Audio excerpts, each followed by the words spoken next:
आदरणीय मंच पर विराजित हम सबकी नेता, देश के और पूरी दुनिया में सबसे ज्यादा जिनके लिए आदर का एक ही विषय हो सकता है, जिन्होंने पदों को त्यागना क्या होता है और बिना पद से सेवा क्या होती है और पूरी जिंदगी देश और कांग्रेस के लिए अपना सब कुछ समर्पण करना क्या होता है, वो सिखाने वाली आदरणीय हमारी सोनिया जी, मैं आप सबसे अनुरोध करता हूं उनके लिए जोरदार तालियों से स्वागत करना चाहिए। मंच पर विराजित हमारे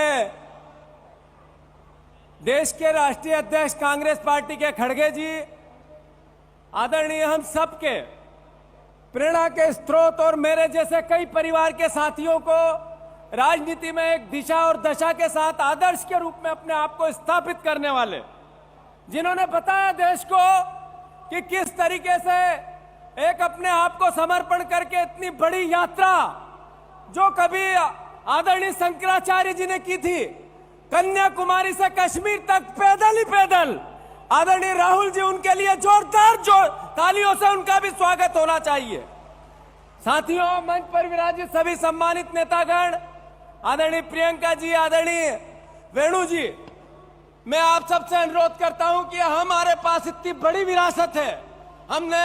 हमारी विचारधारा ने देश को आजाद कराया, हमारी विचारधारा ने देश की उन्नति के लिए बलिदान दी, शहादत दिए।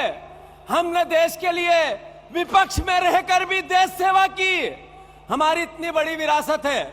जैसा मैंने कहा कि एक त्याग की प्रतिमूर्ति के रूप में सोनिया जी के आदर्श, उससे पहले महात्मा गांधी का विचार, उससे पहले हमारे शहीदों की शहादत, इतनी बड़ी पूंजी के साथ आप सब ये 85वें अधिवेशन में उपस्थित हो, मैं मानता हूं कि ये हमारे लिए गौरव का विषय है।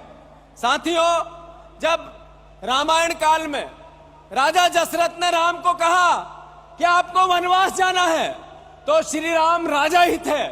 उन्होंने जब वन की ओर प्रस्थान किया तो उनको रास्ते में केवट मिले, उनको रास्ते में सबरी मिली, उनको रास्ते में वानर मिले, उनको गरीब मिले, वनवासी मिले, किसान मिले, वानर मिले, उनको उस समय के राजा नहीं मिले, उस समय के अमीर लोग नहीं मिले, उस समय के बड़े लोग नहीं मिले। इसी प्रकार जब भारत जोड़ो यात्रा भारतवर्ष में चालू हुई तो राहुल जी को कौन मिला? उनको मिले किसान, गरीब, बेरोजगार, शोषित, वंचित, कोई उद्योगपति नहीं आया, और आप मिले, कांग्रेस जन मिले। आप सबको ये याद रखना चाहिए कि रावण का उस वक्त का सबसे बड़ा ताकतवर आदमी, जिसकी सोने की लंका थी, भगवान शिव ने उनको वरदान दिया था न मरने का, उसका भी अंत इन वानरों ने कर दिया है। अब इस युग में हमें भगवान राम अपनी जगह रावण का उदाहरण दिया है। आप ही वो लोग हैं जो अहंकार का अंत कर सकते हैं। साथियों, हमारे नेता ने, हमारी पार्टी ने वो सब कुछ किया है जो हमें एक आदर्श के रूप में आम जन में जाके बोलने की आवश्यकता है। अब बारी हमारी है। साथियों, मैं मंच पर विराजित सभी नेताओं से अनुरोध करना चाहता हूं कि कांग्रेस पार्टी में जब पहली बार खड़गे जी ने अध्यक्ष बनने के बाद अपना उद्बोधन दिया तो उन्होंने एक बात जरूर कही थी कि कांग्रेस पार्टी 50% युवाओं के लिए रिजर्वेशन करने वाली है। जब अधिवेशन हुआ राजस्थान में तब भी इस बात को दोहराया गया, और जब आज संविधान संशोधन हो रहा है तब भी इस बात को प्रमुखता से लिया गया है। मैं अनुरोध करना चाहता हूं इसकी हर स्तर पर कांग्रेस पार्टी अगर सही तरीके से रूपरेखा बनाएगी तो कांग्रेस पार्टी ताकत से बीजेपी से लड़ने के लिए और ताकतवर होगी। यही भावना मैं आप सबके सामने व्यक्त करता हूं।